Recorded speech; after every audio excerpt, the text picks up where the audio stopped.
awaken to eerie silence.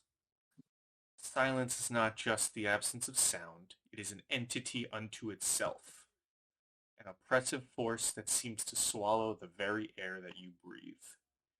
It feels unnatural, as if the laws of nature have somehow been suspended and replaced with an ominous stillness.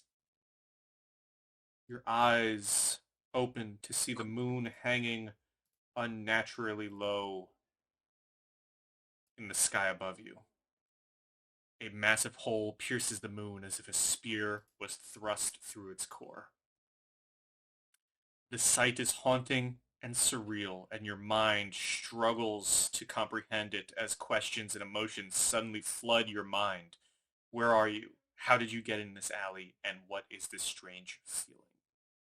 And immediately, I'm going to have to ask all of you to make a DC 11 Wisdom saving throw.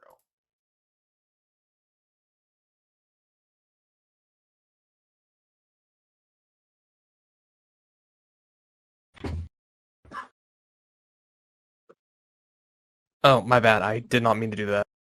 Well, you got an 11, 15, 11, and an 18. How do I turn that off again? Oh, how do I do this? Well, if you open your character sheet. Hold on. We're there. Hold on. Hold on. Oh, yeah.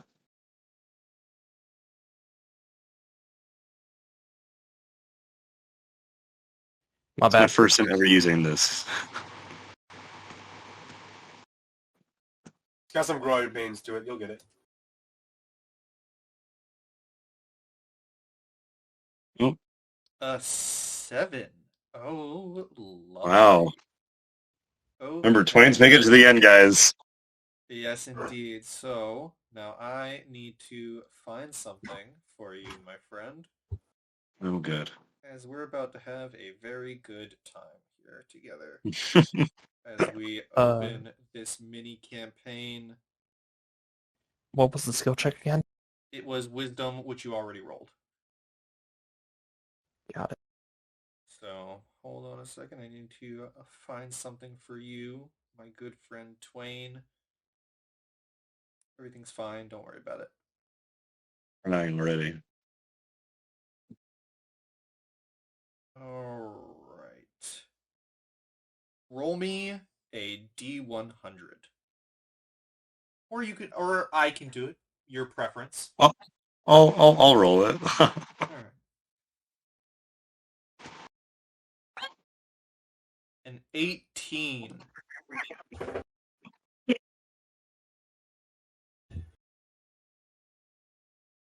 Okay, so, and then roll me a D10.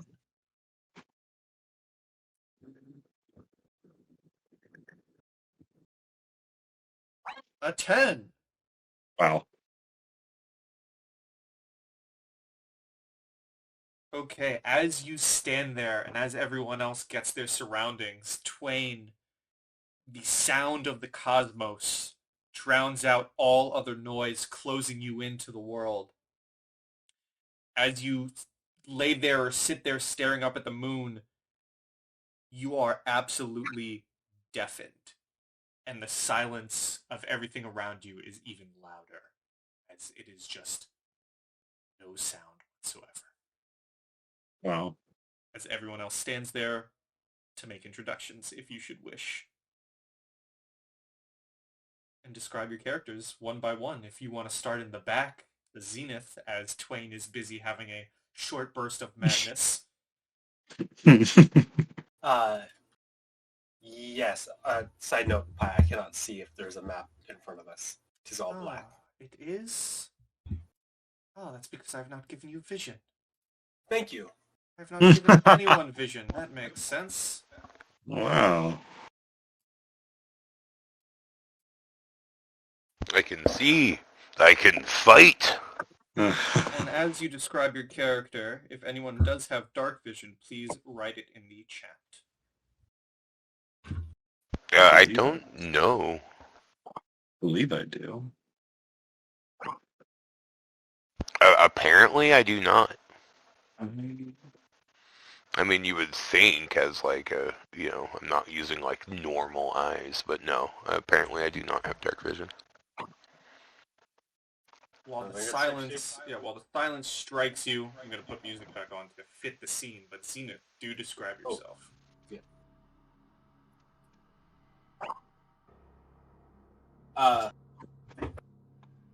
My individual, Zenith,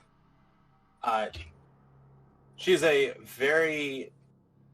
It's hard to tell the age of Demiriches, but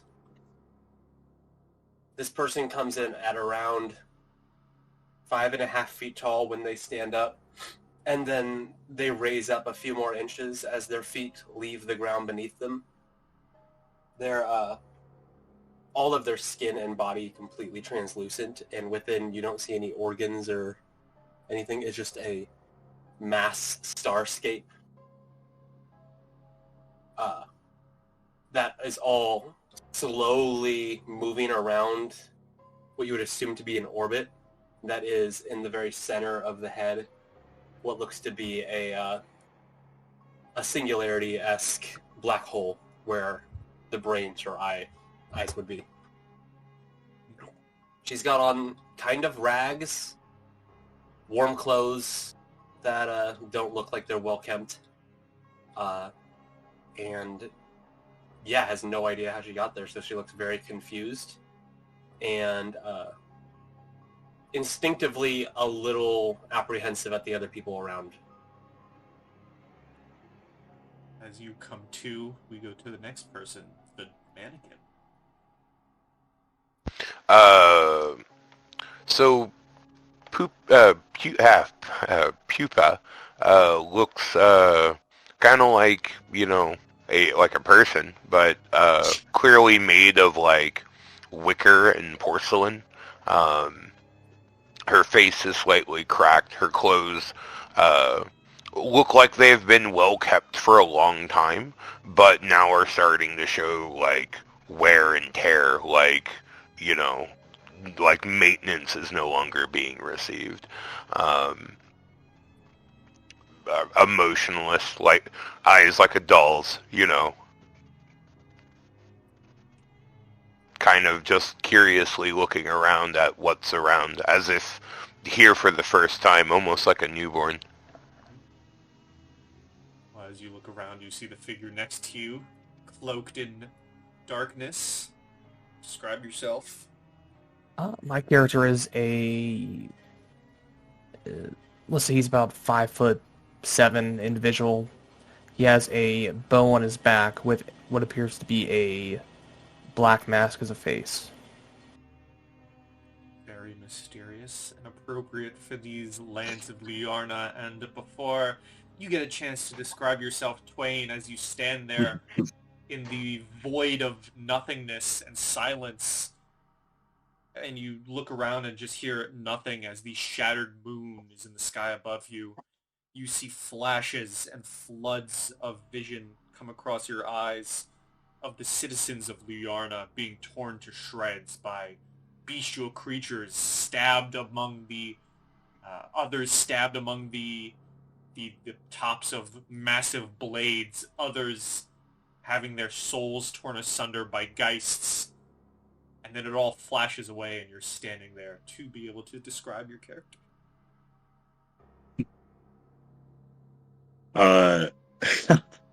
Twain's about 4 feet tall, cloaked in just this gray, almost blanket-like mass.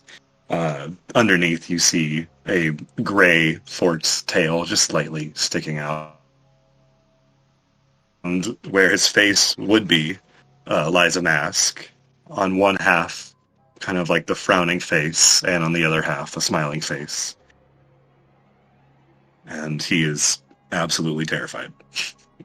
And as you all awaken, some more terrified than others, you discovered that you're all lying across various wooden crates in this back alley covered in dust. Flickering candlelight filters through a nearby shutter, casting dancing shadows across the walls of this alley as you all are able to stand up and come to with these, to some strangers, to others you may know each other, but the 4 of you are in this alleyway and you don't know how you got here. The shattered moon is hanging high above. What do you do? Although we don't remember how we got here, we do remember the people we were most recently with, right? They do You recognize. do recognize who you know, yes.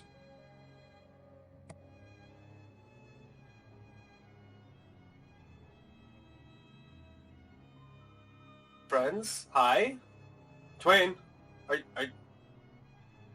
you awake, my friend? I think. Where are we?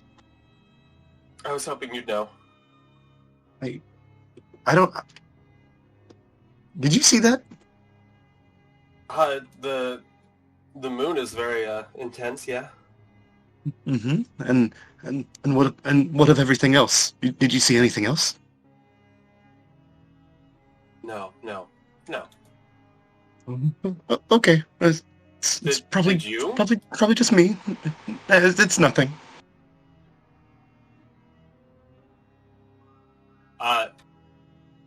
Zenith is gonna try to gently slide around the two people that she's not knowing instead of just talking over them. Hi.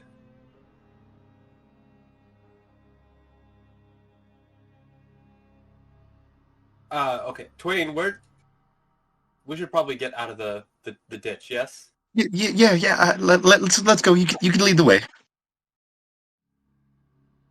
She'll like gently float around the alley, try not to touch anything, but to like stick to the edges and the shadows. I'll follow Zenith.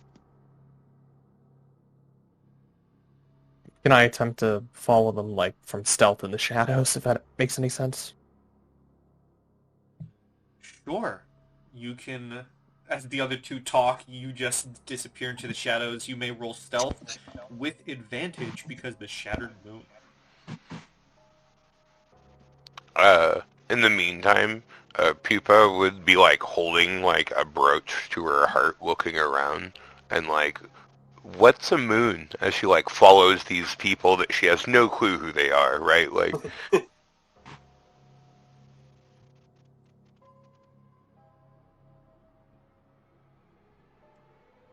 Do you want me to roll just you or roll at everybody? Or just you. If you're the only one stealthing, you can roll stealth with advantage.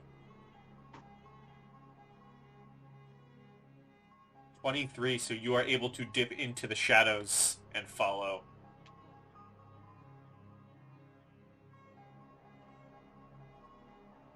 Thank you. And for everyone, your tokens are down here to be able to move. You should all have access and be able to move them as you wish.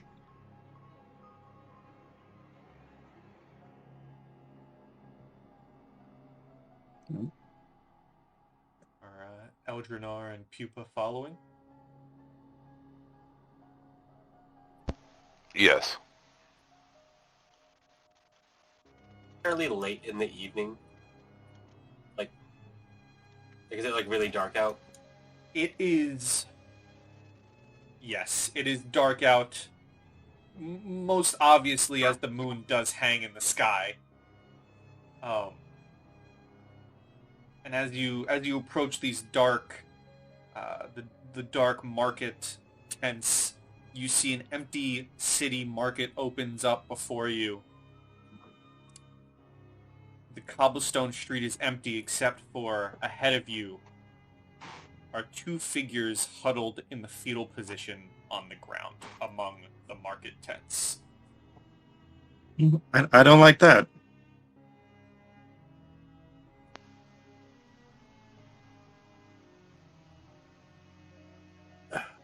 Definitely staying off to the side over here.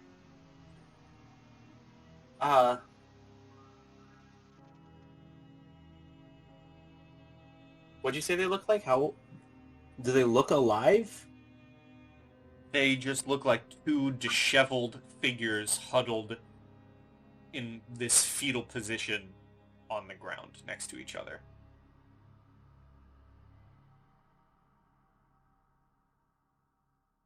Well, I really don't want to end up like them. Let's probably try to find some shelter. Mm-hmm.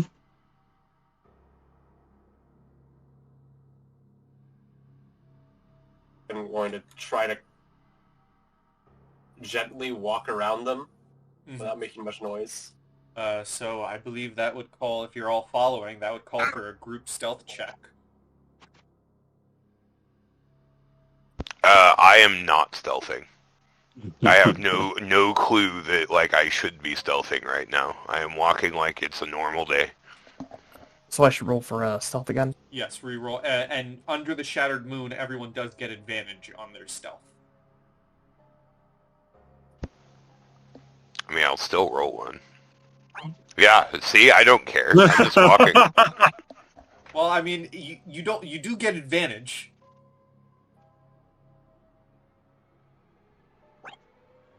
Oh, Well, despite I mean, your... unless you want to deliberately fail, I'm not gonna...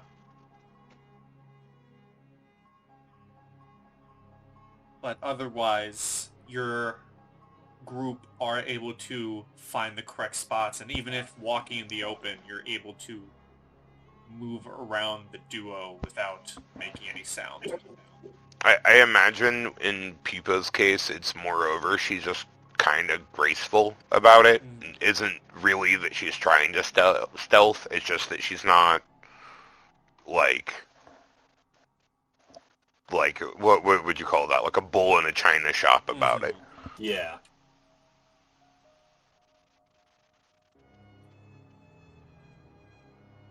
Oops.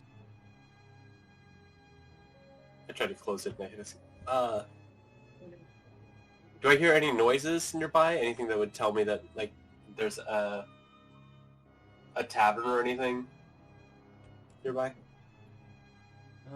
Sure. Well, as you look down one of the alleyways with your sight, you do see ahead a plume of smoke drifting from a nearby chimney that catches your eye. The building seems to be much larger than others nearby, and you can hear faint movement sounds coming from inside. I'll just wordlessly head to the front door. just gonna keep following.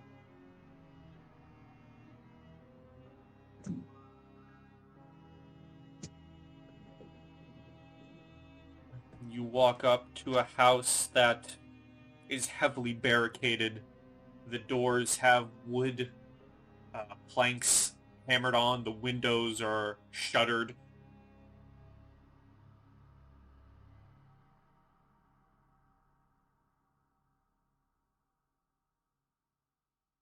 I take it they don't have a lot of revelry nearby here. Should we try and go inside?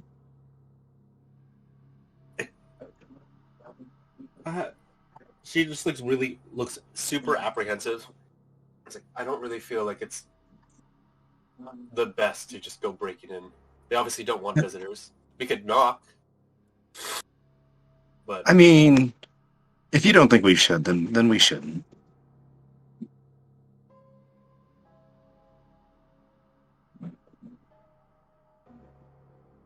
So while the two of you are at the door, what are the two back here doing? You just hanging around?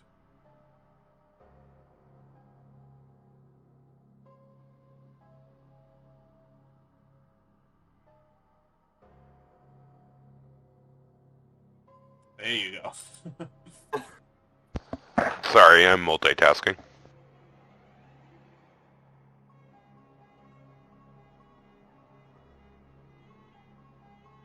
Go on, Zenith. yeah, I guess not really sure where to head. I'll see the other person not really stealthing to avoid. Do you... You were back there as well. Do you have any idea of a place we could head?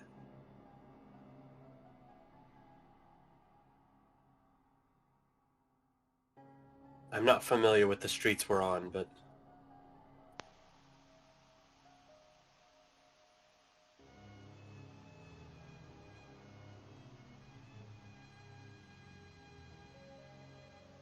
Were you you asking the mannequin? Yeah.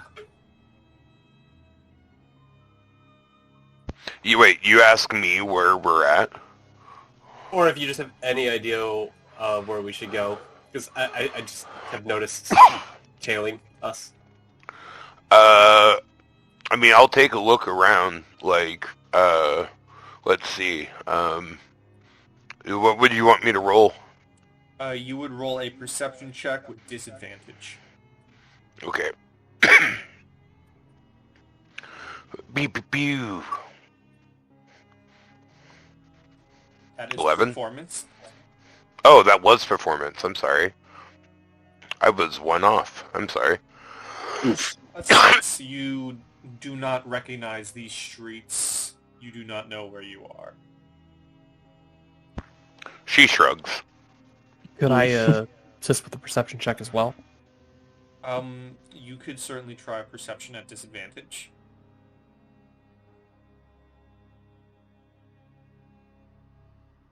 An 8, same result. Waking up in this unknown area, you aren't really able to tell where you might be.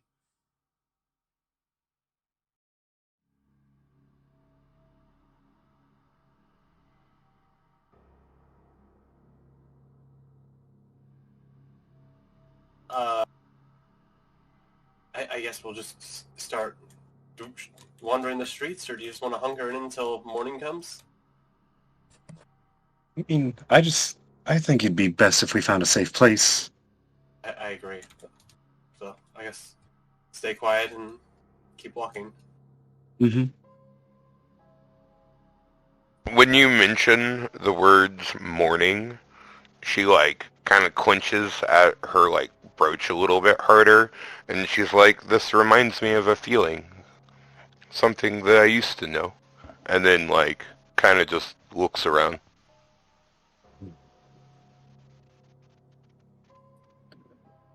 I feel like as you're looking around, you see a hand form around Twain's as he tries to reach for the brooch that you're holding. Wait, what? I'm basically using like mage hand, and I'm like moving it towards like the brooch that you're holding, just because I'm curious about it. Okay. Let me know when you touch it. I'll touch it right now. Okay, she lashes out at it. Oh! It just disappears, and then you see it reform in my hand. I'm like, I'm sorry. I didn't mean any harm.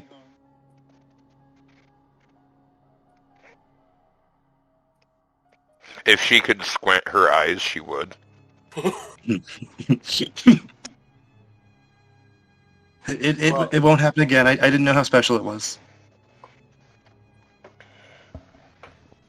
Let's just try to find some kind of shelter first. And Okay. I guess we'll head towards the north end of the map. Move Thinking how of the you shadows just being would quiet. like. Yeah. If you now that you're all continue moving, if you'd all like to roll me another stealth, group stealth, please. As a reminder, stealth does have advantage on it under the shattered moon.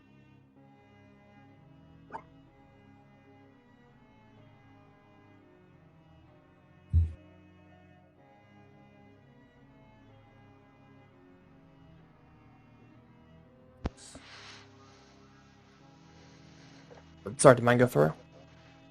I do not see your stealth. Let me retry that. There you go.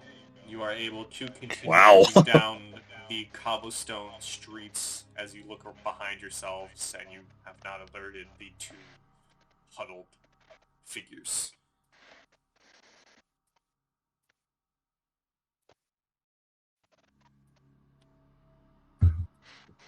Wait, and an 11 didn't startle them? Jeez. They're not very observant. It was a group check. You got covered by the 28, the natural 20. Oh, okay. I'll keep walking upwards. Is this like a bridge or a wall? It is a bridge. Okay, so I guess I'll just keep heading. If you cannot pass Towards through, let me know. I can. As you go past the bridge, beyond the stones, you see to the west lies another house with its windows aglow in a warming light. Ooh, that looks nice.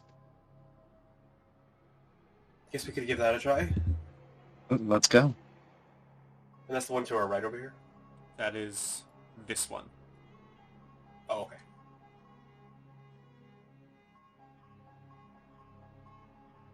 What is everyone's passive perceptions? Oh God. 12. 10. 12. 15. So everyone but Twain notices on the door frame itself is the symbol of the Radiant Church, which I do not have a handout for, but, you know, picture it in your mind. Radiant Church, it probably has some sort of holy looking, like, cross-like symbol, if I had to guess. It's not like the most uncommon sight around here, right? No.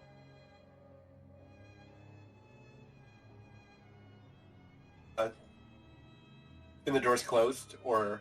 The door is closed. Zenith will walk up and just gently knock at first. Not trying to be, like, too forceful. Alright, as you knock on the door, I'm going to need Pupa and Zenith to make a DC 13 dexterity saving throw. Of course.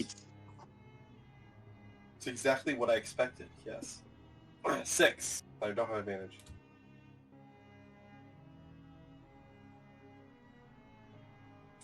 Seven. Okay. So as you knock on the door, you can hear the whirrings of mechanics as from the peephole fires a bolt that goes through Zenith and connects with Pupa as well, and you will both take 7 points of piercing damage.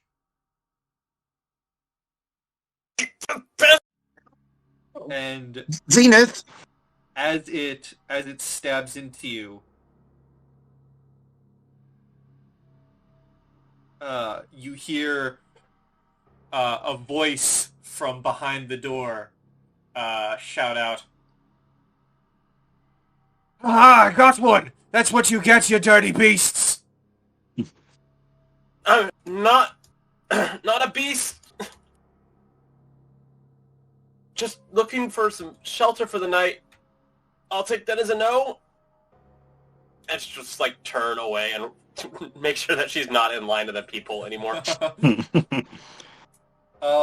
Give me a persuasion.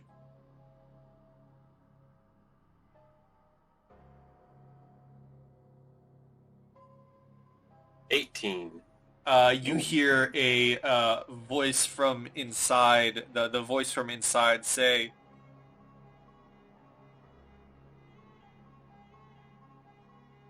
"If you're not a beast, then who are you? At my door this time of hour. It's not safe out there." I don't... All I know is that I shouldn't be here. I woke up outside your doorstep. We woke up not that far outside your doorstep. I'm here too. I'm Zenith. Do you have a cloth or something? I'm bleeding a bit. That's what my trap is intended for. I heard another voice out there, and who else is there with you? Four of us. I think, or 3. Do I not know the other person's there still?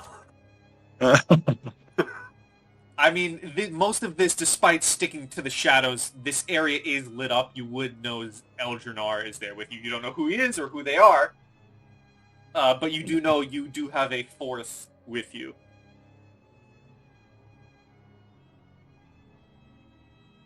There's a few of us and a really scary guy standing over there. He hasn't really said anything yet.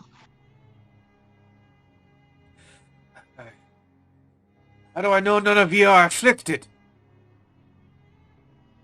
I can't even spell that word. I don't know what that means. Haven't been flicked so far. As she's pulling out an arrow out of her face.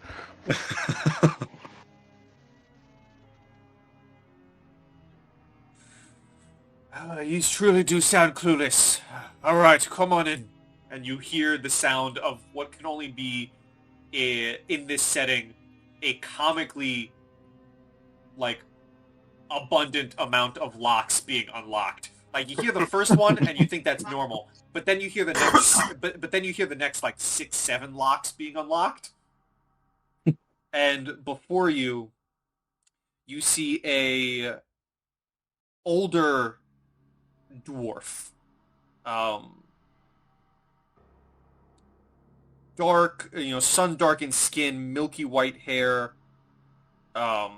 Looks like an older man. He was wearing garbs of a radiant hunter, and he lets you into his abode.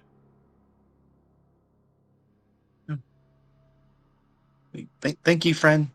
Which, it is small, but we'll say, you guys are able to go inside, and it is a very, boarded up building. It is, a humble abode with lights,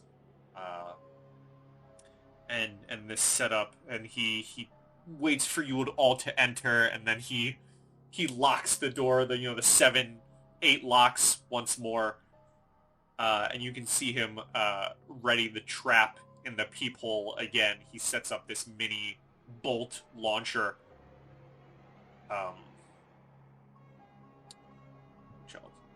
Assuming you all go inside, unless you don't. I do apologize, but only this one is the mannequin, correct?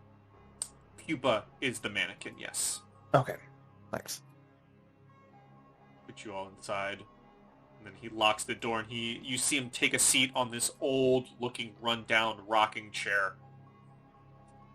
And he says, I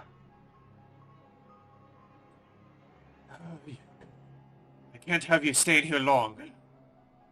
I'd hate to say that your presence will draw too much attention and be the doom of us all, but you're more than welcome to stay for a while to get your bearings. Appreciate it. What's wrong with our presence? Well, the more of you here, the more chances that the beasts will bear down upon us, and we don't want that now. Doesn't sound very nice.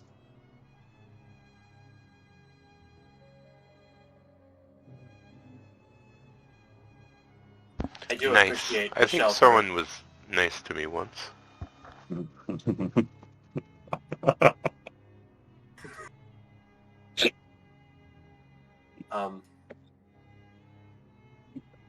Did I get your name? I'm Caspar. Casper. Thank you again. Yes. You're a member of the church? Former member of the Radiant Order. Former hunter for that group, yes. I've taken upon myself to retire for this work. Do you leave the church when you stop hunting? Or did you leave the church for other reasons? You don't have to answer that. I realize that's very personal. I decided to stop hunting, so I've left the church. Right, yes. But why'd you stop hunting? Well, once you start getting up there in age, it becomes more of a risk to keep fighting. But luckily for me, I do have a goddaughter who's taken up the fight. Do hope she's okay out there. If you plan on going more about the towns. If you find another dwarf by the name of Geraldine, do keep an eye out for her, will you? We'll let her know that you say hi. Good. She's a good lass.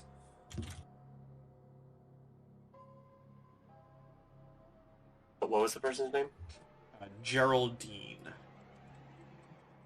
Geraldine. The goddaughter of Caspar.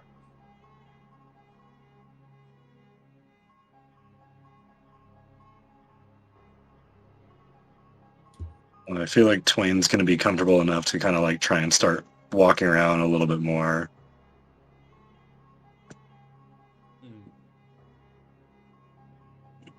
Just confirm, only Zev and Pupa took damage, correct?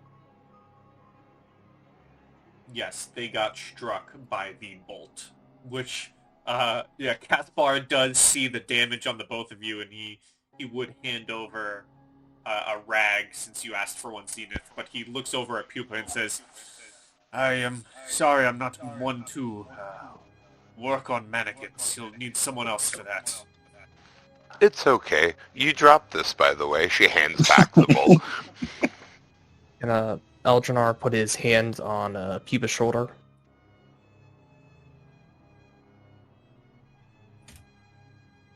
Or at least attempt to. Oh, yeah. Just don't go for the brooch. Yeah, he puts his hand on... Yeah, I learned that one the hard way. Pupa's shoulder and casts Mending. Which I need to find. 2d6. Yep. Also takes a minute, but thank you.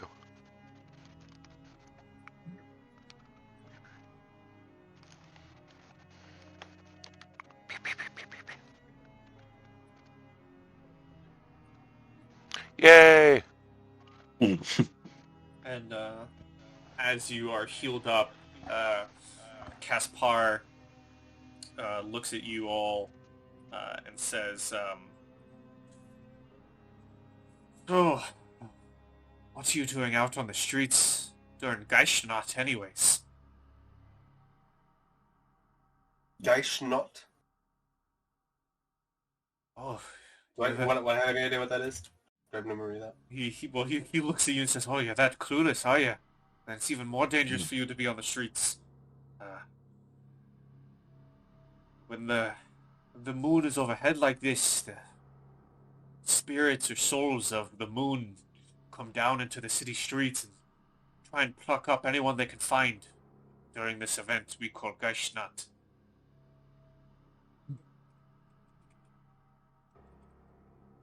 That does not sound pleasant at all. No, which is why I do apologize for that bolt that struck the two of you. That is meant for... Well, it's meant for the more unkindly beings who try and go toward the door. How many knocks do you feel like you'd have on an average Geistnacht? Should we expect a few tonight? Oh, I didn't expect anything, really.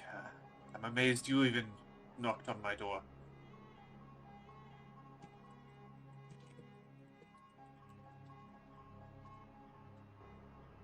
Well, I do really appreciate the service you're giving.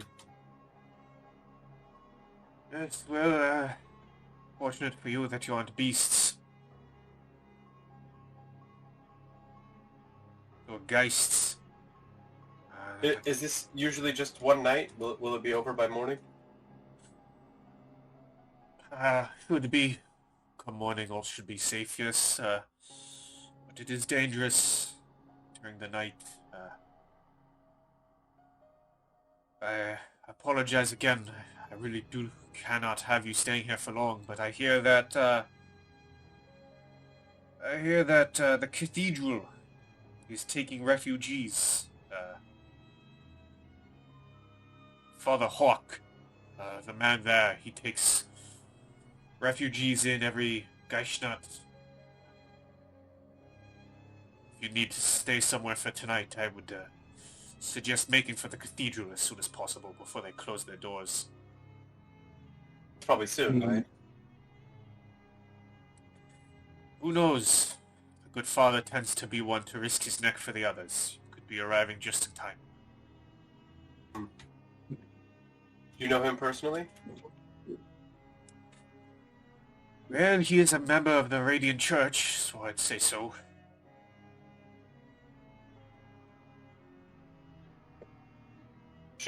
Would saying your name mean anything to him? Aye, he should know who I am. If not, he should know my goddaughter. She's in his employ as a hunter. Right. Maybe we should run over there real soon then. Yes. You don't want to I be was left out. just going to finish patching up my ear socket. Ear socket? Why did I say that? Your ears. And I guess we should go there right away. Aye, I won't be leaving you empty-handed, though. He, opens up a drawer which is cluttered with supplies, and he takes out this little tonic, this little vial, and says, and he'll hand it to the nearest person. You know, he doesn't really get off his rocking chair, so he hands it to Twain. And he says, aye, this might be able to help you in a pinch if you really need it. It's one of my old holy tonics. Should provide something. If you take it, Twain, you see this a vial which has this mostly clear-looking tonic, slightly milky and sparkles when the rare light shines through it. Oh no, he takes it. He's like, "Thank you. I really appreciate it." Aye. Should prove some help on your journey to the church. Other than that, I do wish ye good luck. Dangerous night out tonight. I'd hate to run into any beasts.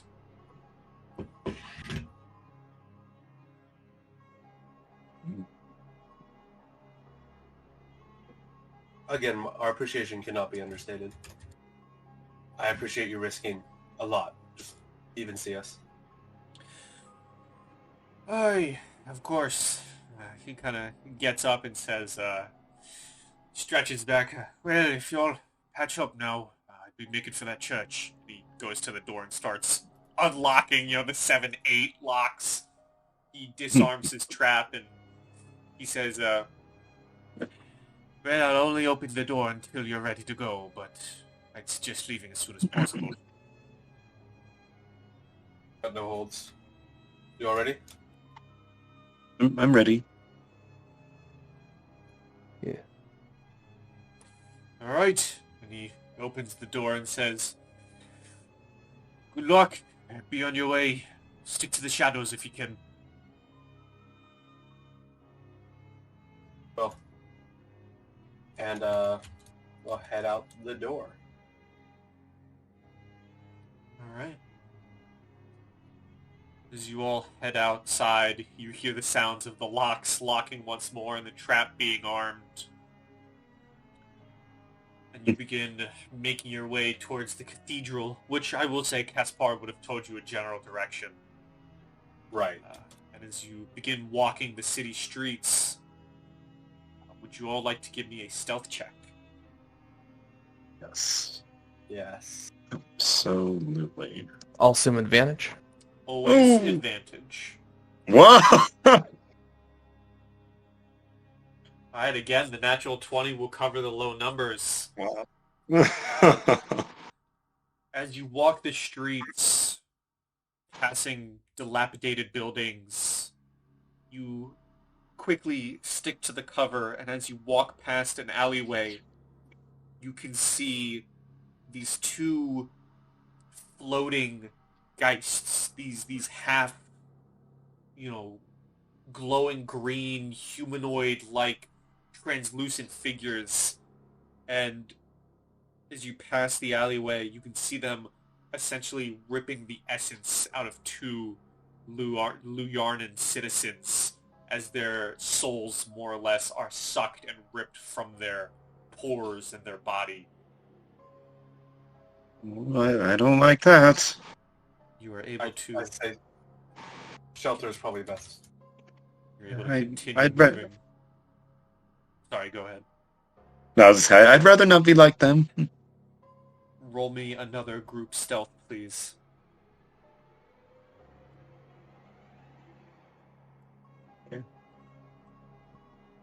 Oof.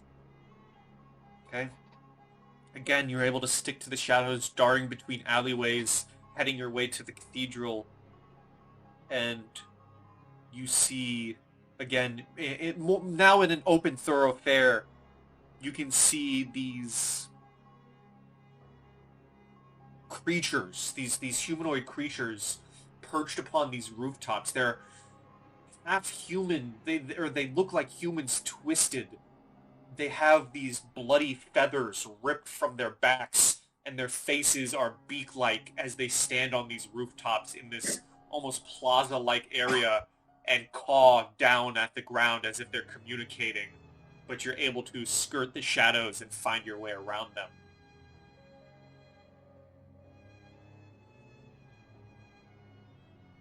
As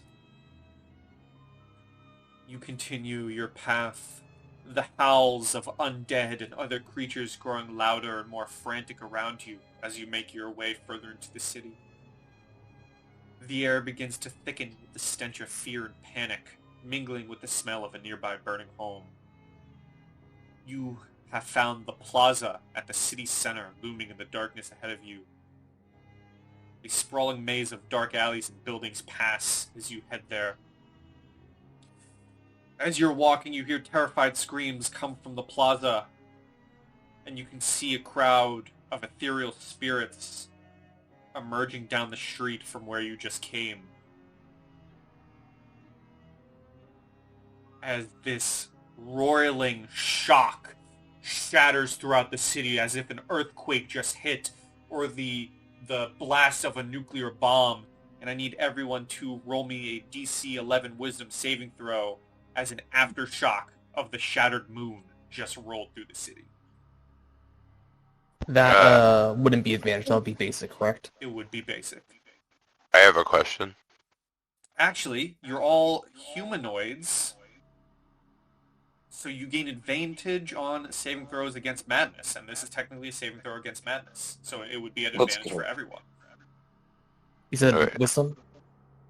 Wisdom advantage, yes. I'm supposed to be good at this. I don't have a brain. You already got a 21 Zenith, Thank so you. I will keep that. One moment. Roll me a D100, Pupa.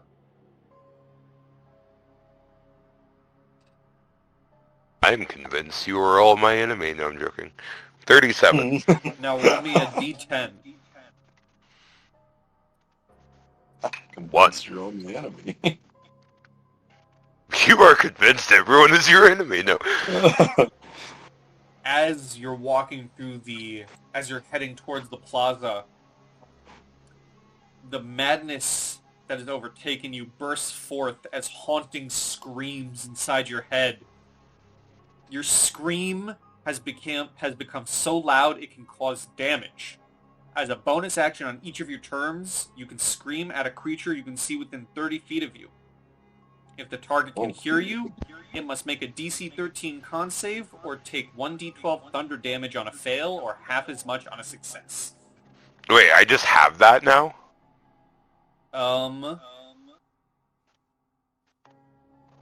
Yes. Could you link that to me? That way I can, like, pin it or whatever. If you want to look it up in the book, it is on page 271. Okay. Which I believe also means that... Yeah. This also means that for Twain, your mind has been invaded by the sound of the cosmos this entire time. As you've been walking, these visions keep flashing across your view. And which is my bad. I didn't realize these hold until specified. No. So you are just currently, we'll say maybe you've had a lapse in the madness as you were talking to Caspar, but now as you are back under the shattered moon, you can't hear anything. You are deafened. And you have disadvantage on saving throws made to maintain concentration. Nice. So, as the wave hits Pupa, the screams she hears in her head are like that of her slaughtered old masters. She doesn't realize it's them, but for some reason, even though it shouldn't happen, a single tear goes down her eye.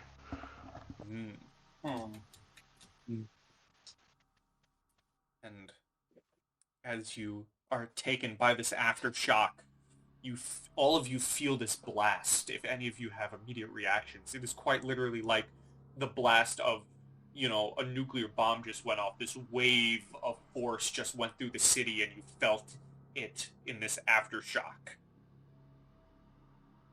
All right, I'm sorry to interrupt again. What page number did you say that was? 271. 271, okay. Do any of you have immediate reactions, or do you continue on towards where you're walking?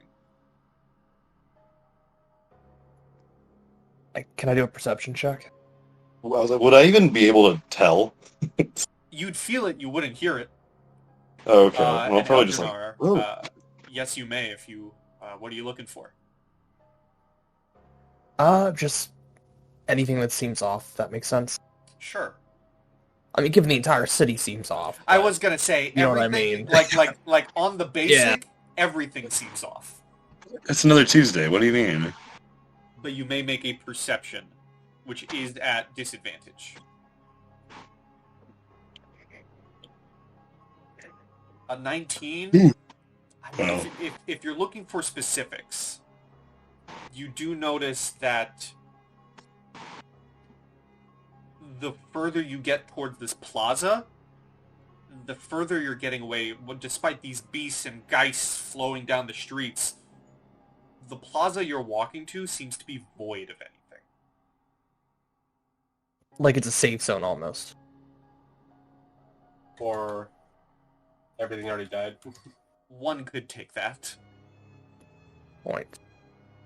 Which, as you all continue walking and tread through the eerie streets, the smell of iron and rot fills your nostrils. You round a corner, stepping into a large, open plaza, and are met with the gruesome signs of an ancient battle. The ground is stained with the blood of fallen guards. You are down here. Oh. Their remains torn apart and scattered across the cobblestones. Intricately carved stone pillars stand covered in a strange, writhing mold. A pair of keep doors loom ahead, sealed shut with waterfalls of coagulated blood creeping down beside them. The eerie silence is only broken by the occasional distant howl, as if the very earth is weeping for the atrocities committed here. And you can see before you, laid out across the plaza and contorted in unnatural positions, are guards who bravely tried to fight off some unseen horror. Even from far away, you can tell their armor is rent and broken weapons lie beside them. The ground is slick with blood, and it pools around the decomposing bodies in puddles covered in swarms of flies. They've definitely seen better days. Would it be possible to stealth up to this guard? Sure, roll me a stealth. Sorry, how do I ping again with You just this? Sorry. click and hold. Okay, thank you. Sorry, I'm gonna use roll 20 in a bit. So that would be advantage stealth? Yes.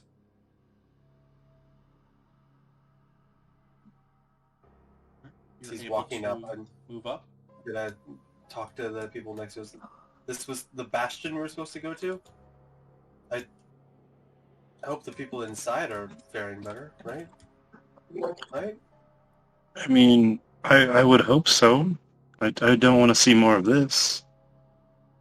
Do you think it's empty inside? Based on these ones, I would assume perhaps.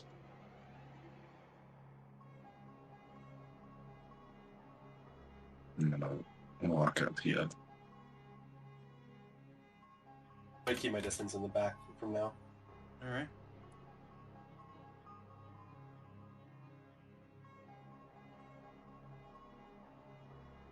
The doll's just dancing up there.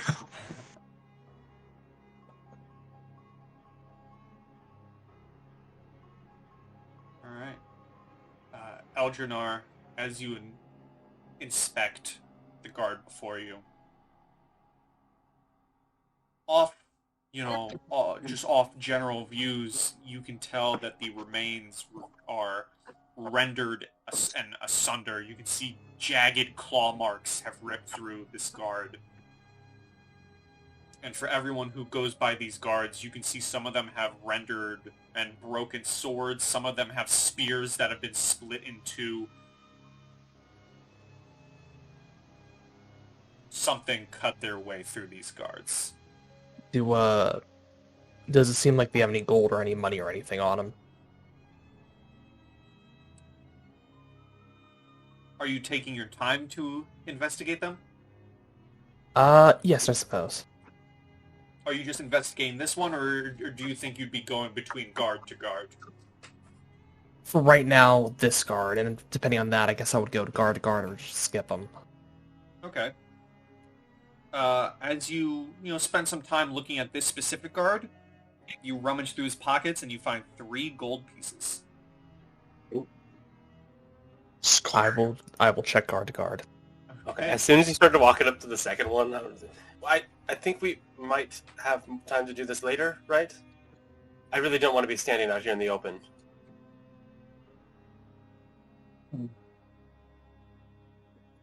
You said this guard has I'm going to go inside if you want. Damaged spear, right? Yeah, the lot of them, like sword, spear, spear, sword, sword, spear. Like they all have basic weaponry that are broken. I guess I'll follow the group, but can I pick up the damaged sword from this guy and like cast mending while we walk? Oh, sure. Wow. You certainly can.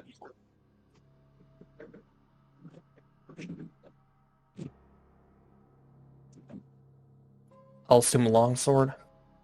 Let's see. I'm gonna roll a D 100. 50 and above longsword, below 50 short sword. They will have different variants of swords. It is a short sword. Thank you.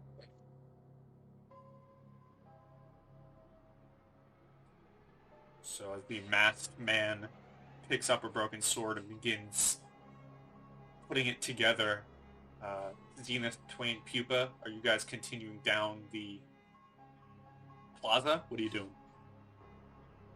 Yeah, I'm following Zenith. She was heading in the back, but is increasingly more creeped out and just wants to get off the street right now.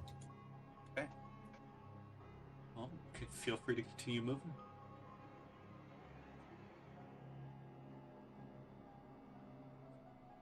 Wait for me. Sorry. Nerves.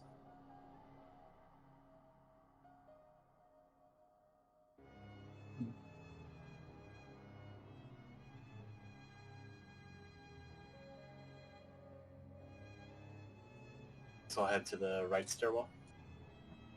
As you continue moving forward, closer and closer to the pools of blood, Zenith, you can see the blood pools to your left.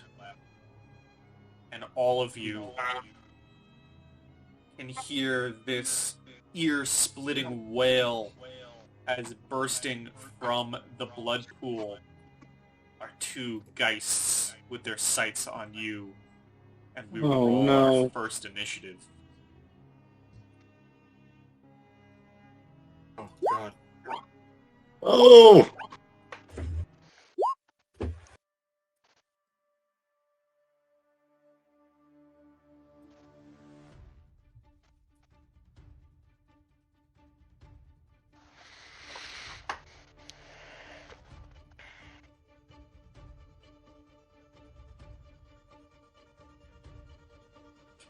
Twain got a 5. Let me add a turn.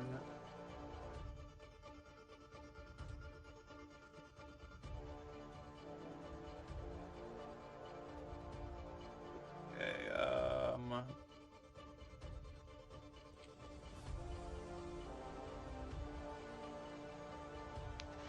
need to do that.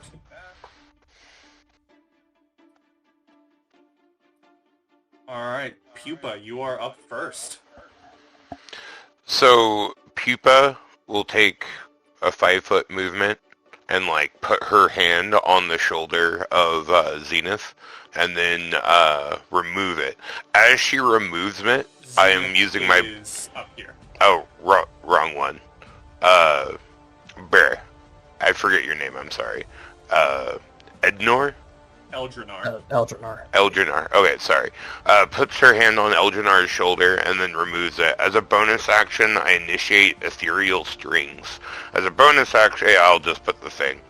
So there's now ethereal strings from like her limbs that are now attached to you. Does it look like you know the puppeteer strings? Does it look like that floating above him? Yes, except for it doesn't look like he's being puppeteered. It looks like I'm the puppet. And then she will use the rest of her movement. Beep, beep, beep, beep, beep, beep, to get here. And I guess that will be her turn. Okay. Do you want to ready an attack? Sure. That makes sense. Alright. So you're going to ready an attack. The first Geist. Let's see. It is going to hover and float up to you. So if you'd like to attack it with your readied attack. Okay. A 15? 15 will hit the Geist. 4 bludgeoning. 4 bludgeoning. You have punched a ghost. Congratulations. All Dang it. Yay!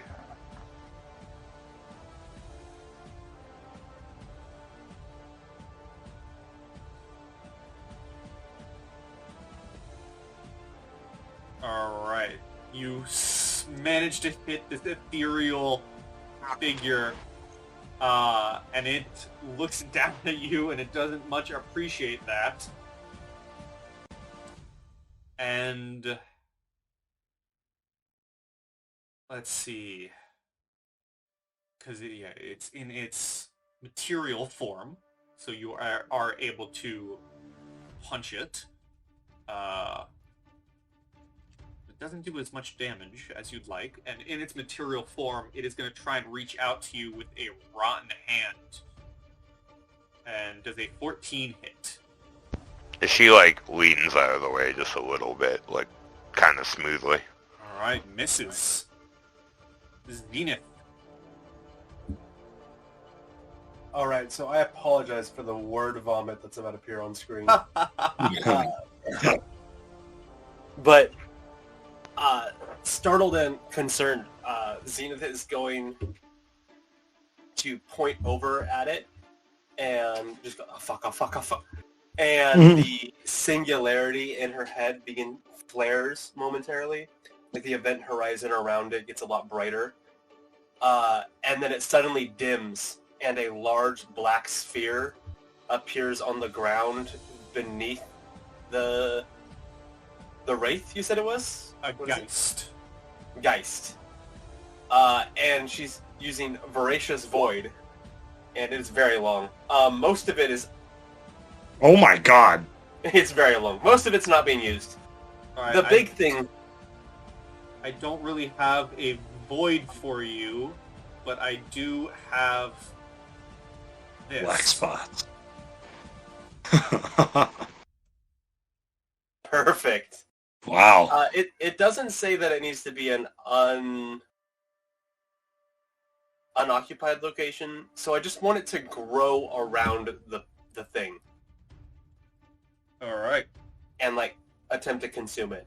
So, for the black hole has a domain of influence of 5 feet beyond its own radius. For the pole. When the sphere And then after it- appears, and at the start of each of your turns, unsecured objects within the domain of influence of the miniature black hole are pulled towards the sphere's center. That's 5 feet beyond, so that would affect Pupa, would it not? If you're putting it directly under the Geist. He would be in the domain of influence, so Pupa would feel an intense pulling towards it, but I have to use my bonus action to direct the pull to be... So they must succeed on a strength saving throw. I assume you're making the Geist the creature within the domain of influence. Yes. Rip down, preferably against the floor. Creature that enters the black hole space for the first time or starts its turn there takes 1d6 magical bludgeoning damage. I know some people do rule as entering the space for other spells as when it's on its turn, but I'm going to say if you want to deal that damage now, because it's technically in its space for the first time.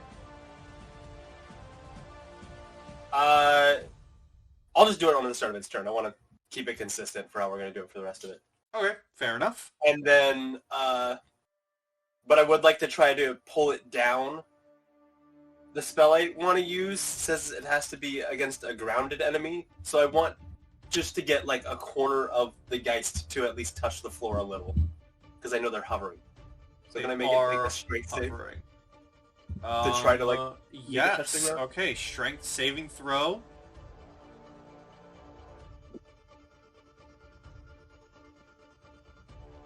It is DC 14. Actually, this one, technically, okay, so by me saying it's in its material form, it is actually currently touching the ground it is walking. That is my bad. If it was in its ethereal form, it can hover and fly. Got it, okay. But it's in its material form, so the Geist in front of Pupa looks like this rotted corpse, essentially. Okay, then how far is the other? That is my fault, I apologize. The other one, I will say, is in its ethereal form. That one is hovering. Okay, so I'll still target this one then. Okay. Let's do the closer one.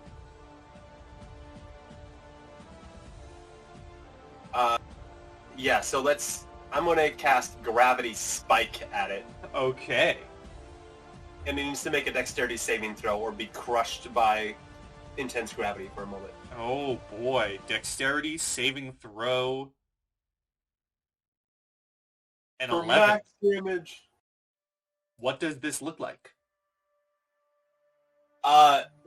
Especially compounding with the black hole, the light around the individual themselves seems to warp a little as you just see their body get crushed momentarily, and they would be knocked prone.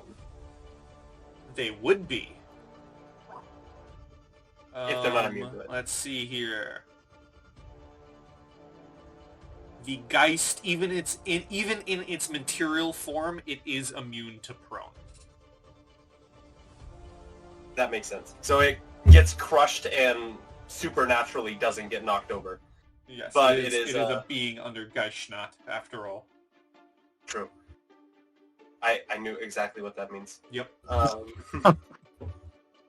And she's going to take a horrified float back as she never really fully touches the ground as her feet just hit air. And that's all she's going to say and enter her. Okay. This Geist in its ethereal form is going to 5, 10, 15, 20, 25, 30, float over here, and then dash 5, 10, 15, 20, 25, 30. Get right there. Eldrinar, your turn.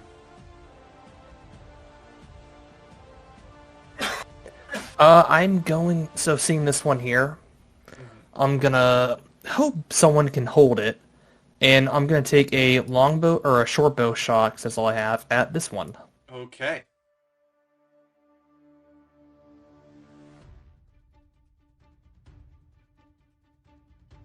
I will also say in the time it took everyone to walk up here, you would have repaired the short sword. Thank you. An 18 will strike the Geist. And I also need to roll a d6 for sneak attack, because it is an ally within 5 feet of it. Indeed. So it'll be 3, 8, 12 damage. Alright, it does, you do, as you strike the arrow into the Geist, and the Geist howls and lets out this ear-screeching, ear-piercing screech, you do not do as much damage as you would wish. The Geist takes the strike, but it doesn't seem to really harm it fully, but you did deal damage to it. Nice. Any movement? 1 second, please.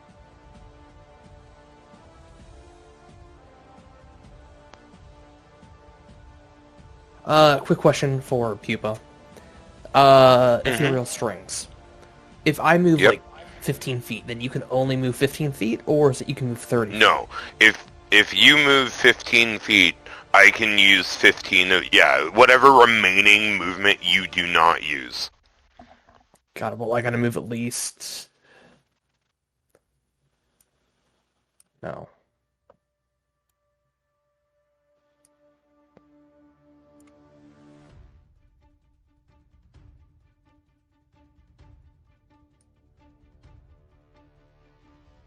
I'll just stay there. I'm just not gonna move. All on my turn.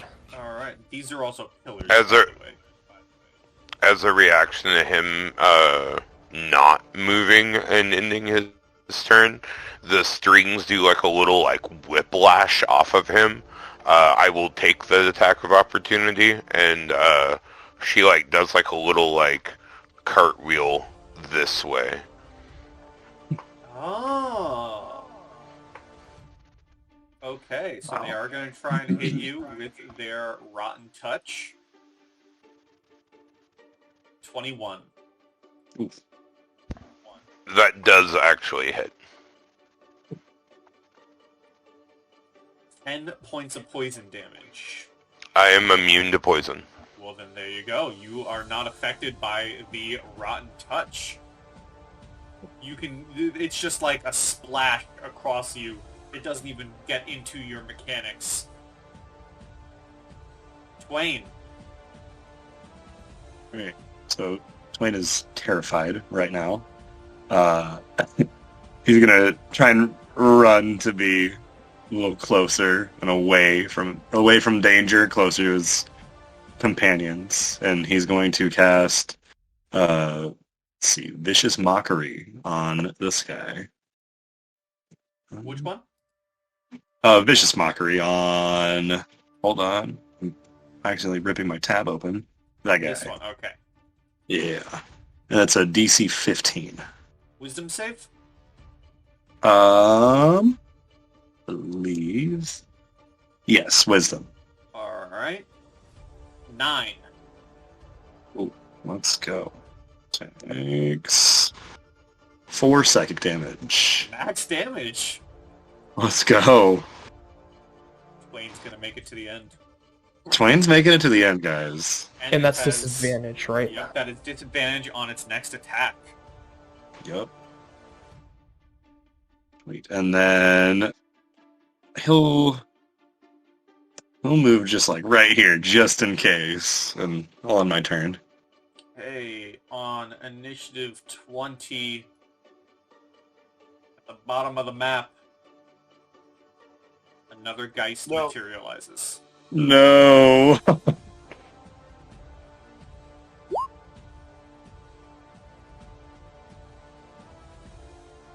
But it is Pupa's turn. Nice. Pupa will go on the offensive and use 10 feet of movement to get here. She will go in for a normal monk attack That hits. for 4 bludgeoning.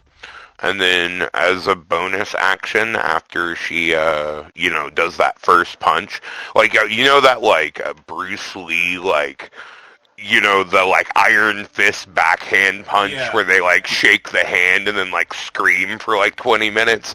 That, but like the scream is her like actual scream ability.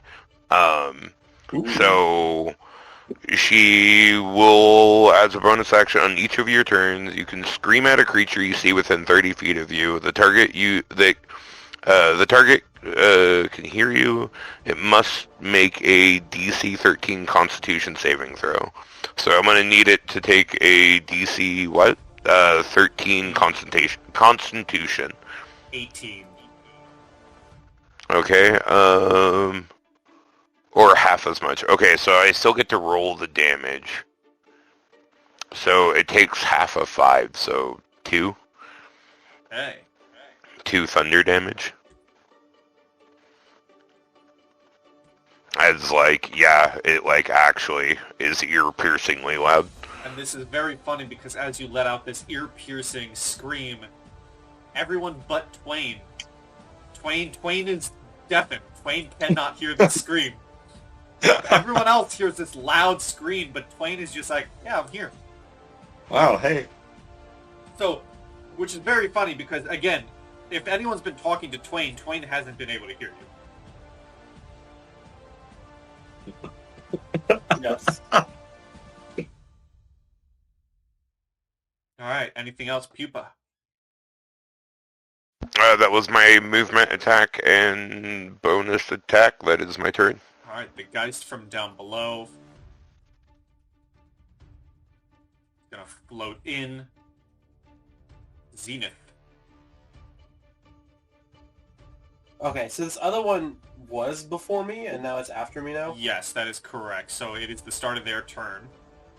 Yeah. But it does get its turn before me. It does take Yes. 4. And this is magical because it is a magical effect. Yes. So 4 damage. Does it need to make a save to leave the black hole? No, I just believe it said it was difficult terrain, I think. Right? Or is that later? No, it's not. Scroll considered into that difficult essay. yet. It's 5th level difficult terrain. So no, it can just Okay. leave. It can just walk away. So it is the Geist is going to use its bonus action to assume its ethereal form and begin hovering towards you, Zenith. Mm-hmm. And it is going to reach down at you with its ghastly form and try and touch you with its glacial touch. Does a 13 hit. I believe it exactly hits. It does. You're going to take 9 points of cold damage, and I need a DC 10 Constitution saving throw. Okay, I am resistant to cold damage, as I am of the stars. So you're going to take half of 9. We do round up here. So that's So you're going to take... 4. Well, you're going to take 5 damage. Oh, right. Rounding up, yes. Let's see. 2. Okay. And then a DC 10 And con then- save. Big So ol' save. your hit point max is reduced by 5 points of damage. This lasts until you finish a long rest. If you die, if your hit point max is reduced to 0. Ow. That is its turn, and now it's your turn. I'm going to be extremely in pain. Mm. And...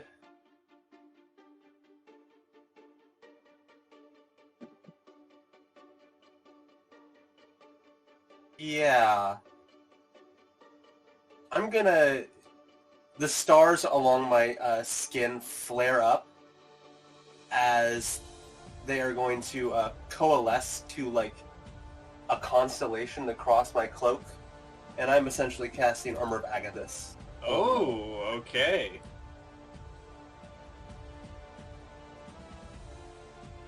You gain 5 temporary hit points. And, see, this is the weird part about this black hole thing, because I don't think I can move it.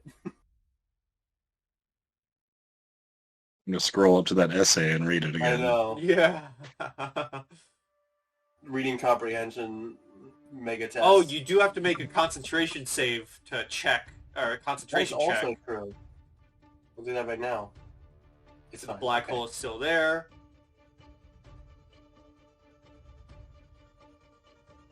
Wow. It definitely Oh. is an essay. Yeah, and I don't see any way to move it. So it's just gonna sit up there. And, she's just gonna turn around and help to, deaf ears. Literally. I'm in the middle of Alan. Alright, that's your turn. Yes. Okay, this Geist at Pupa is going to try and grab you with its glacial touch. That is an 18 to hit. That hits. That hits. 14 points of cold damage.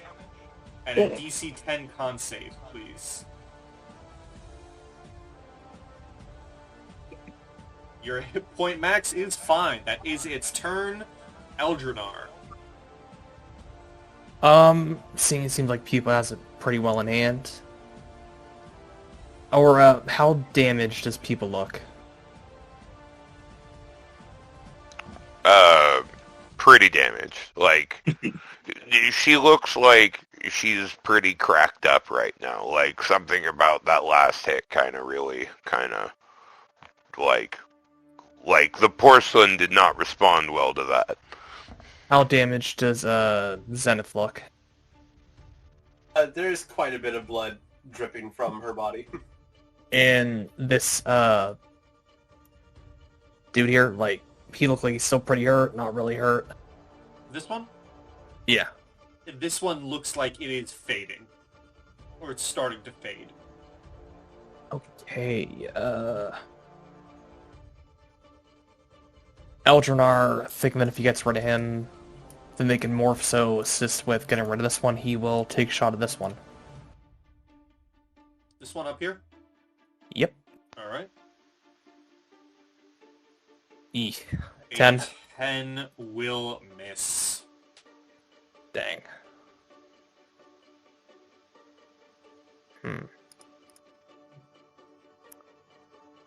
Random question. Rogues. They can also attack their offhand, correct? As a bonus action? Let me look. Or am I incorrect? I do apologize. If you have 2 light weapons, yeah. I do have a dagger on me. Would I be able to go up here to take a swing at it with my dagger as well, or would that be too much? You have to attack with a light weapon first. Got it. Then that is going to regretfully be it for the turn. Okay.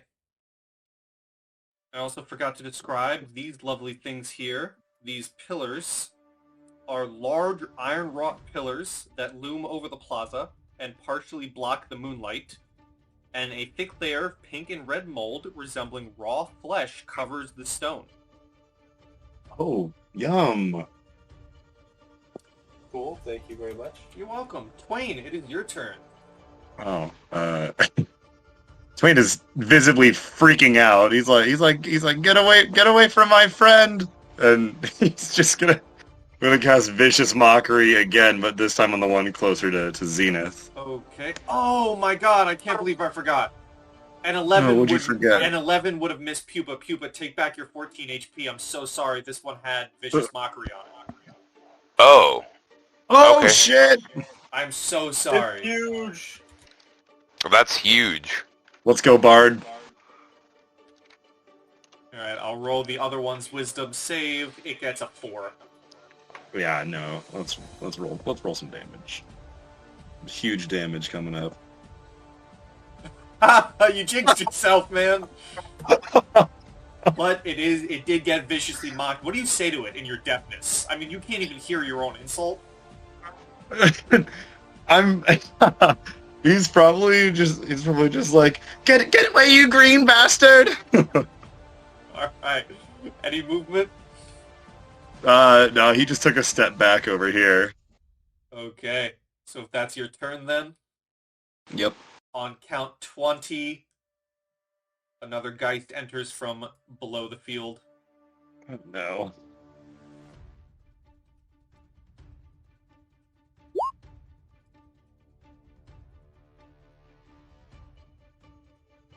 And I need to do this. And we go to Pupa.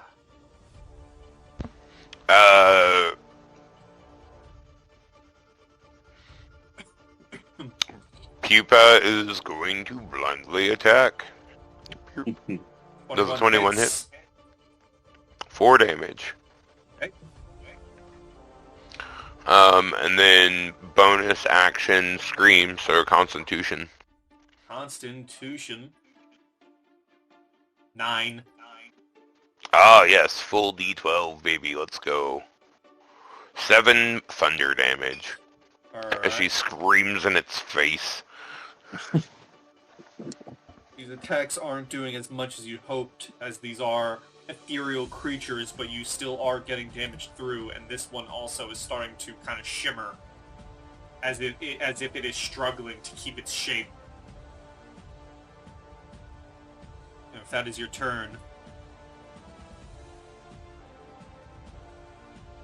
this Geist is going to 5, 10, 15, 20, 25, 30, 5, 10, 15, 20, 25, 30 right there.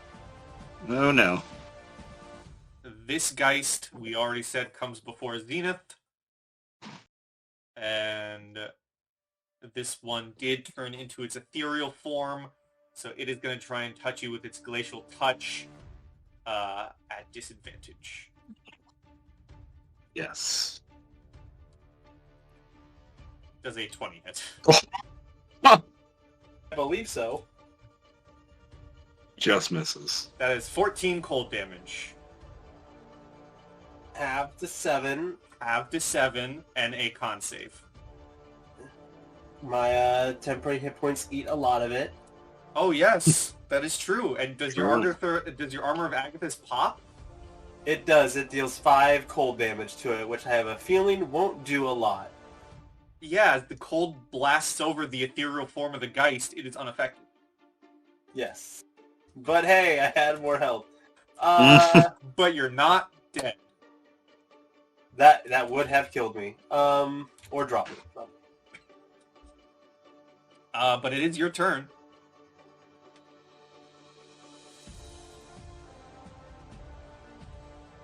So... Yeah. Ouch. I'm just gonna use the other thing. I'm gonna... The other thing. I'm gonna gravity whip at it. Oh. A string of condensed light gathers in her offhand, and she just pushes it forward at this thing that's assailing her. Okay. That's a crit! Oh, damn, it is. Damn! 6 Okay. bludgeoning damage. That's my best friend. So the way we're going to do crits is you're going to have your rolled damage, but then you're going to take the max of it again. So you're going to turn that 4 into an 8 with your extra damage. So you manage to, you know what? Describe to me how you pop this Geist with your gravity whip. Ooh. So it is in a direction of my choice. So it kind of coalesces off to her right side. She's bleeding from multiple areas at this point. And swings off to the side as this large, almost glowing, whip. Hits into it, and it is suddenly rocketed backwards. And I want it to be eaten by the black hole that's 10 feet away. You throw it into the black hole, and the Geist, with this ear-splitting scream, just gets sucked in, and it's gone.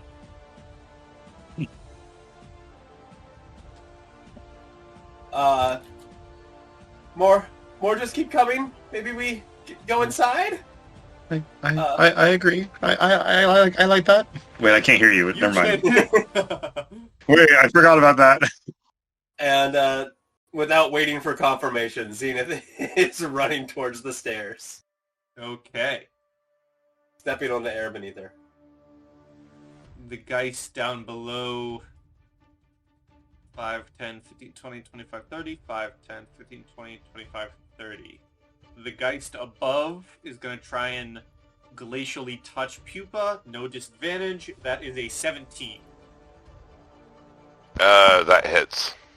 Damn. That is 11 cold damage and a Constitution saving throw. Okay, 15. so just 11 con damage, or 11 damage. 11 con. Yeah, 11 con damage. Oh no, is this 3.5? Yeah, Eldrinar, your turn. Eldrinar will put his hand on... I apologize, what's his name again? In front of me? You were The never, character. yeah, you were never introduced, but his name is Twain.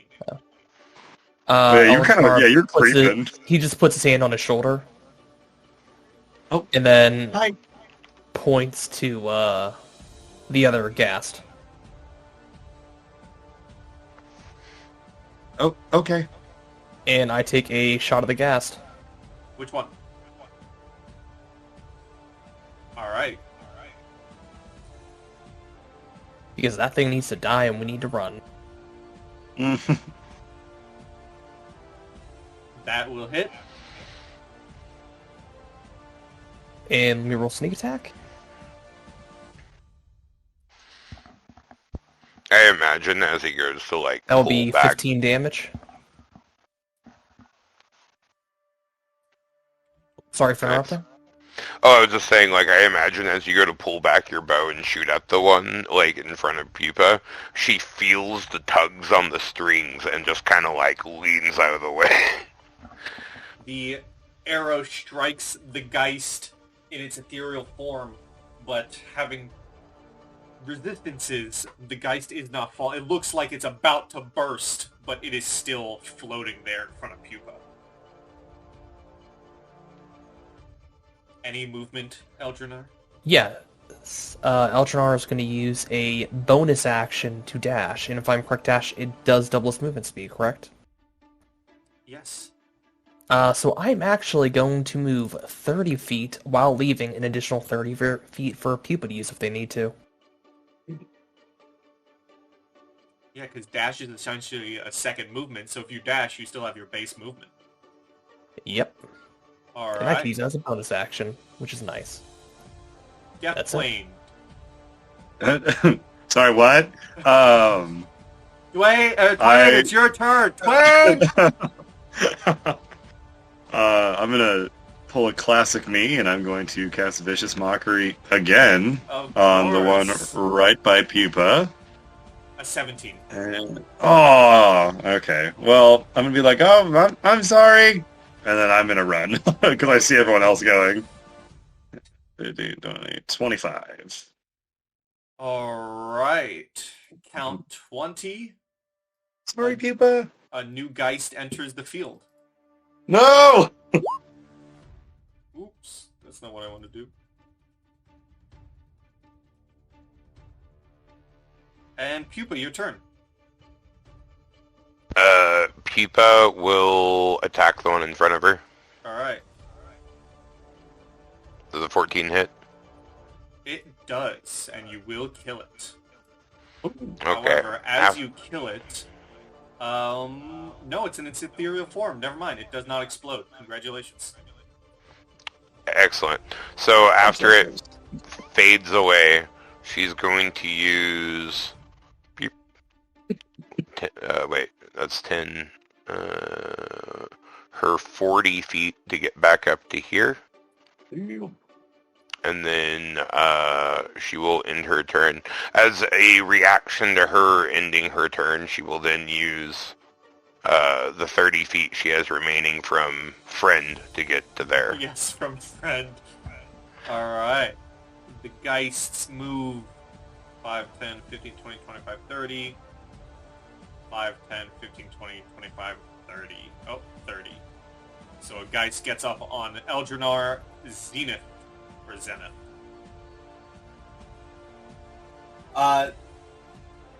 It does not really look like this is going to end.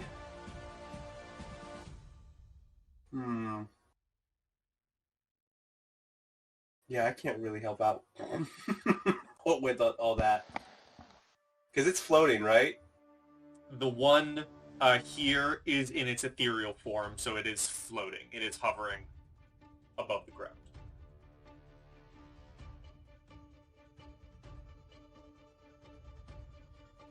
I'm gonna burn my other warlock. Warlock?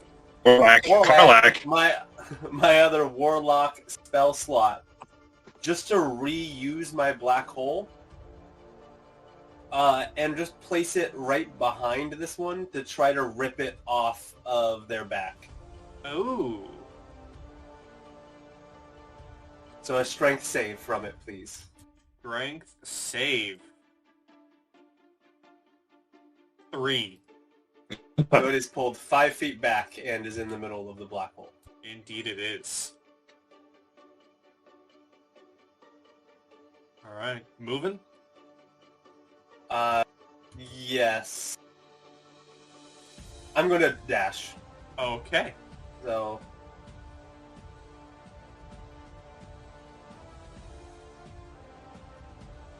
yeah, I'm gonna stop there. Alright. That seems far enough. But Alright, yeah, well, that's where I want my... I can give you your description if you'd like. As you That'd be get up great. the stairs. As you get to the top of the stairs, the keep's gate stands tall, a towering iron monolith of massive proportions. It's adorned with heroic statues turned grotesque by blood splashed across them. The smell of iron and rot lingers in the air, emanating from the gate's every crevice. Thick red paint is gently sliding down from the walls, amassing into a pool. But it's not a nostalgic sight. It's blood. It's blood. It's blood. And that is your turn as we go to the Geists. 5, 10, 15, 20, 25, 30. 5, 10, 15, 20, 25, 30. Eldrinar.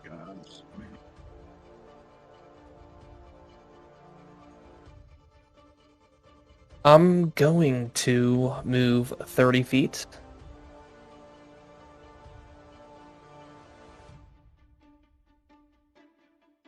I'm going to action, not no, I'm going to bonus action dash.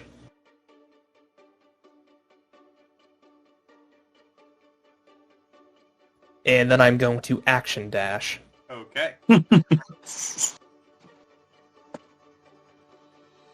And can I just knock on the door? Like a simple, like, knock, knock, knock. Is that what you would like to do? I mean, I guess everybody else okay with that? Yeah.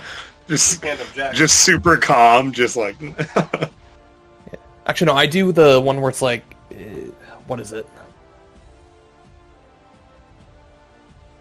I don't know what's called. It's like this. We didn't hear anything. Crap, it's like dun dun dun dun dun dun. Oh, you're not gonna do Whatever that that. Okay. They gotta know we're fun inside as well. So, as you knock on the door, as you knock on the massive gate, all sound vanishes throughout the welcome to the club. The fleshy mold stops writhing and shaking. Time around all of you stops for a brief moment. Suddenly, your attention is brought to the top of the gate as a massive skeletal figure emerges from the darkness on the church's walls. Right up here. Oh. You see it is wielding a great sword as large as a person. The creature's body appears to be made of shadows, moving with silent, deadly grace. Its eyes glint with an unearthly light as it surveys the area, opening its jaws as the air before it ripples with this deafening silence.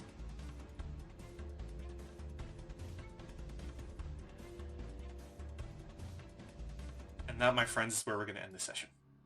Wow. Nice. That was, yeah. Now you guys are in my world, the deaf world. As the lunar revenant above you is ready to enter the fray. Wow. I think I made a mistake, you It's gonna be guys. our friend, right? We will see what happens That's on our next session.